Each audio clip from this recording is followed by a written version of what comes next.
تعال نوكل انا.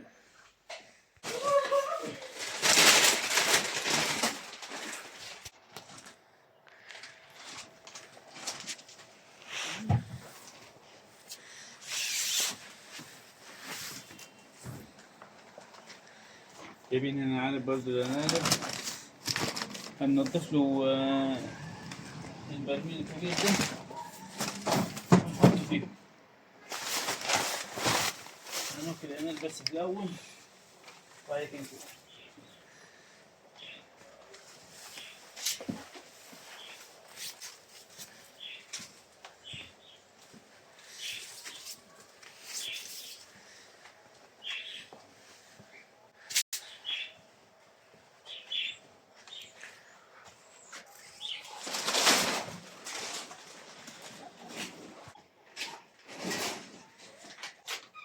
بعد كده يا حلوين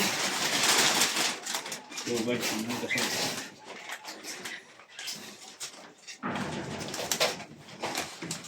هنعمل ايه؟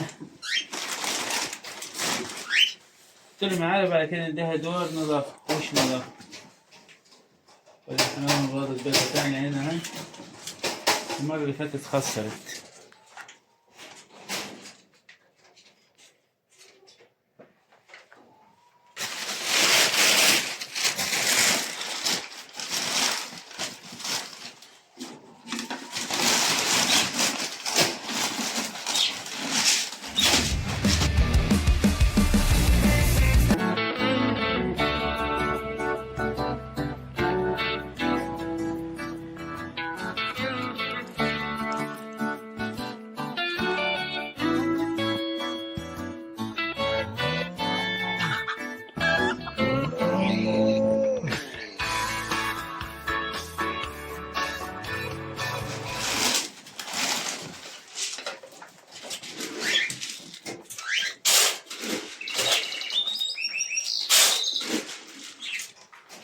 دي عشان تحتها عيال، لكن لما تحتاش عيال بديله حفنتين بس.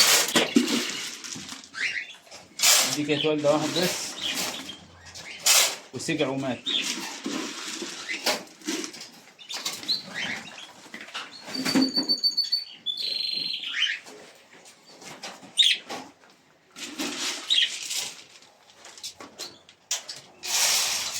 من هذا الذكرين دول هذبحهم لأني مش محتاجهم، لأن أنا عندي 3 ذكور.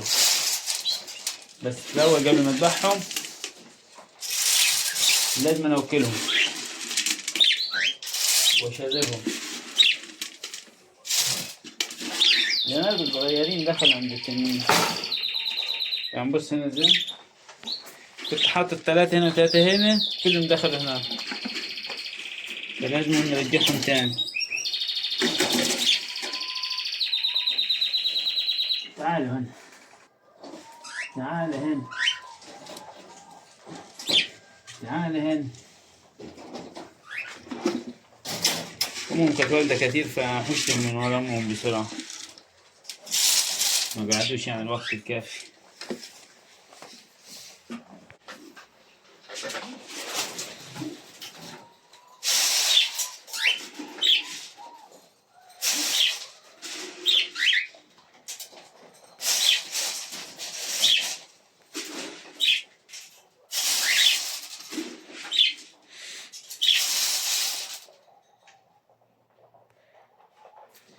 بعد ما اذبح دول هطلع كل الصغيرين هنا فوق كده مع بعضيهم.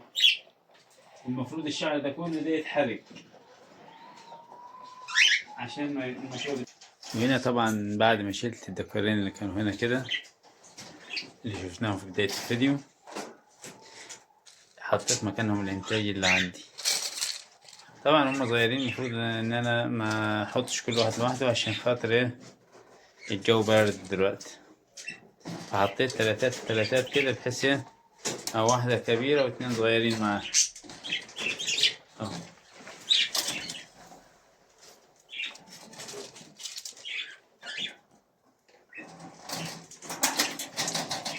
بحيث ان هم يكونوا دافيانين. دول كبار جوي مرضيش احط معاهم هنا.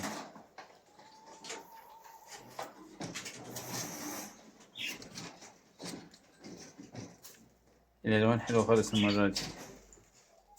الرب يبارك، الرب يبارك. طبعا بكتر لهم العلف الصغيرين دول بحيث إن يتفطموا بدري، عشان دخلت لهم فترة إنتاج تاني بعد 10 أيام متكة من الولادة، 10-12 يوم كده يعني، بحس إن جو الشتاء بيبقى فيه إنتاج حلو، والأنارب بتعيش أكتر من الصيف.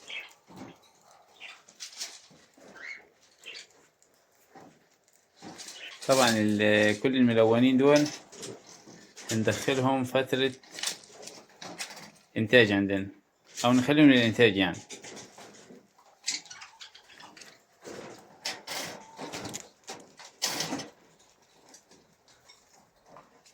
نخلي 2 سود و2 بيض و2 أسود من الأبيض، وفي بني غامق طالع أهو ما شاء الله.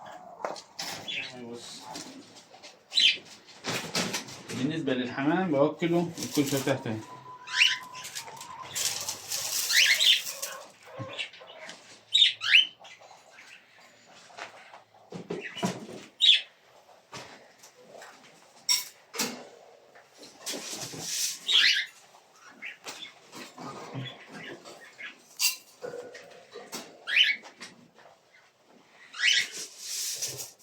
بديله حفنة بس كده بحيث يعني ميبقاش فيه تحتيه حاجة تاني.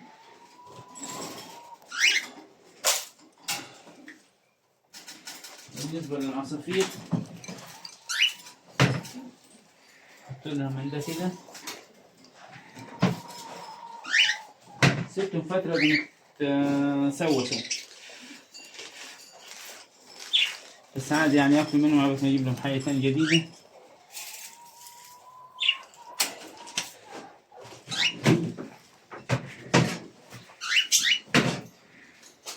ده الكوكتيل،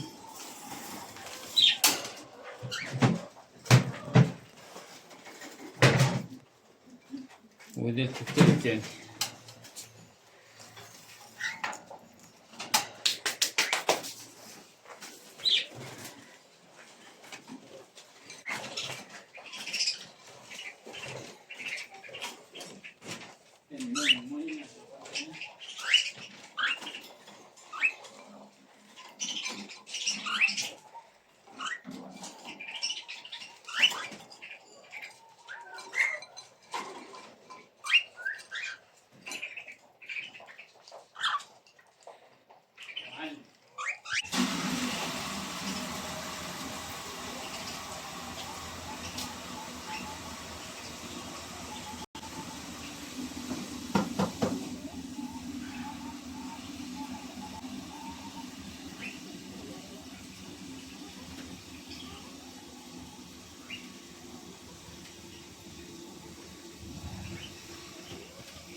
نحط الفراخ دول مية،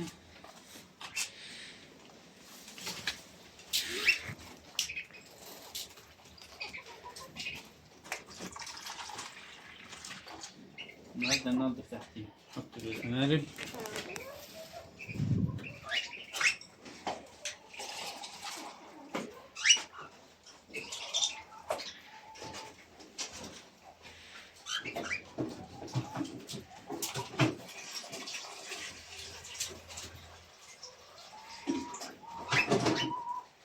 كل ده بيشرب مية. ده الحمام، ده برضه عصافير هنخلصوا.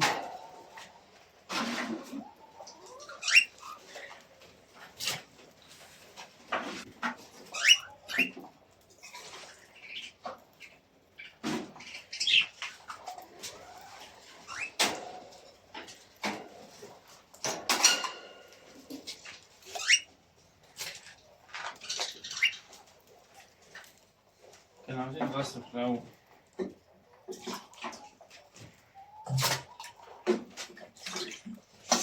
واو، ده عمل روتين كل يوم احنا بنعمل كده.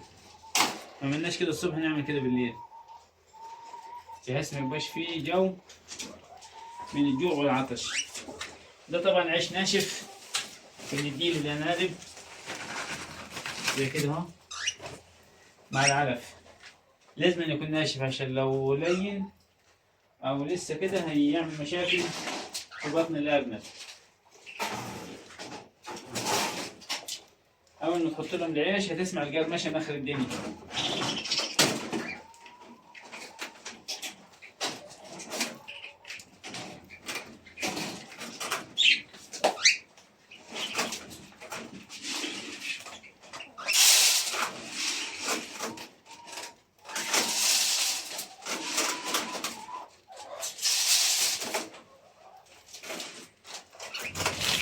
سامع القرمشة؟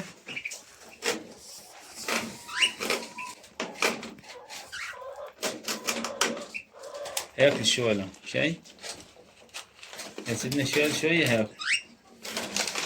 لازم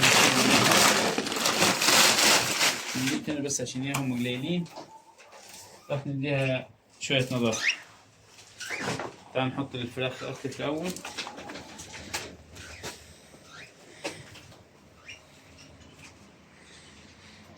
نسينا ده نشوف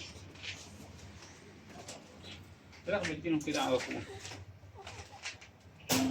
اوعى اوعى اوعى على بتبيض ولا بتنيل، انت خسارة في امك الاكل. من كتر المية اللي هنا دي الشيشية بتاعتها نزلت لتحت.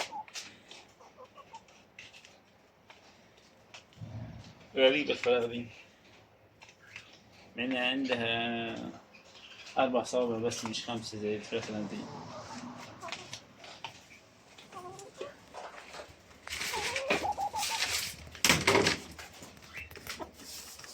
كملوا معانا الفيديو.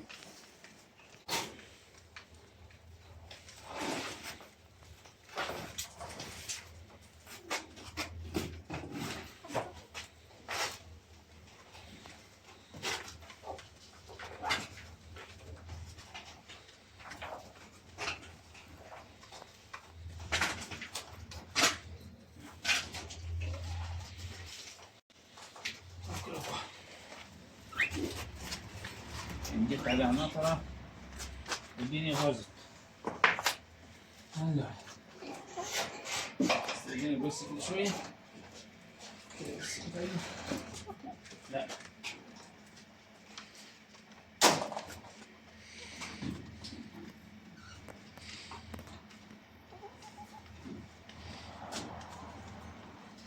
بس نوسع لنفسينا.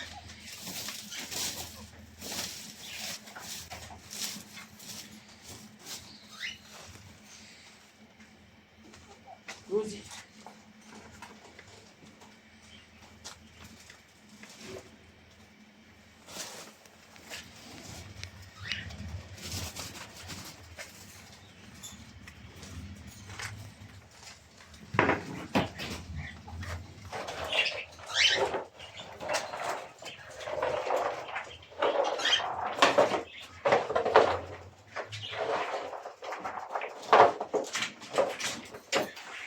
اوبا.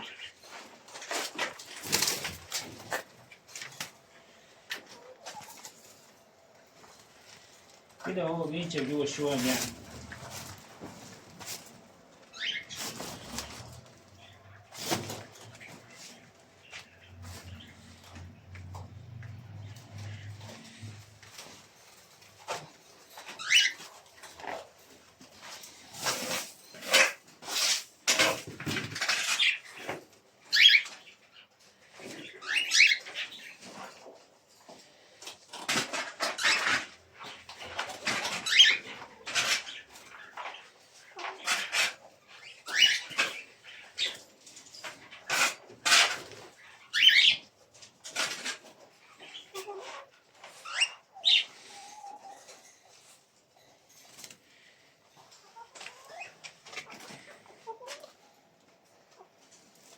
طبعا في ناس ما بتصورش الحياة دي خالص، بيصور لك الإنتاج والبيع والشراء، لكن ما يصورلكش الشغل اللي بيتعمل في المحمية كلها، على أساس إنهم ما بيشوفوش يعني.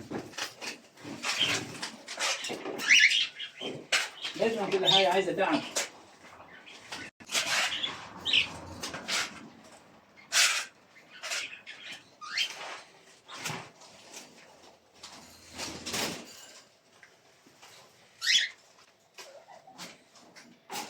وبهذا الموضوع نكون الأسبوع ده وصلنا معاكم لنهاية الفيديو. انتظرونا الأسبوع الجاي وفيديو جديد إن شاء الله. إلى اللقاء.